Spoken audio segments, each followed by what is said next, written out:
Ассаляму алейкум, на телеканале Милет прогноз погоды. НАСА сумела запечатлеть на видео огромную дыру, которая находится на поверхности Солнца. Специалисты сообщают, что последний шторм образовался из области корональной дыры на Солнце. При этом скорость шторма составила 3 миллиона километров в час. Последствия данного явления отразились и на Земле. Многие обитатели планеты почувствовали магнитную бурю, которой Земля отреагировала на шторм. НАСА удалось снять этот процесс на видео. Ученые указывают на то, что такие солнечные дыры довольно часто можно увидеть на поверхности звезды. Что обещают синоптики 14 декабря на полуострове?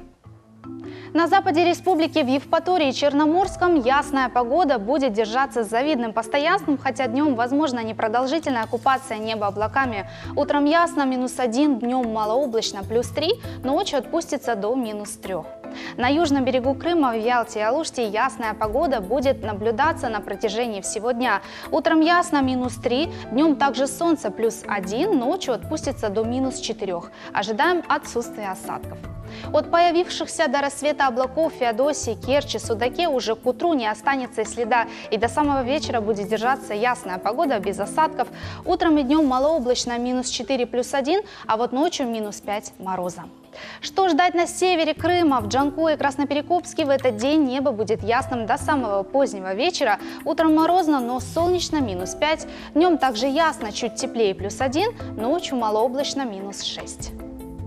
В Севастополе ожидается ясная погода. Во второй половине дня небо затянется облаками, чтобы к вечеру снова очиститься без осадков.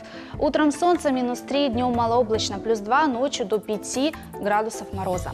Центр полуострова и в столице облака к утру рассеются, и больше в этот день они не появятся на небе. До отметки плюс температура воздуха не прогреется. Утром ясно -6, днем облачно -1, ночью -7. Осадков не предвидится. Но вот если верить синоптикам, такой будет погода в среду 14 декабря. Я желаю вам только хорошего настроения вместе с телеканалом Милет.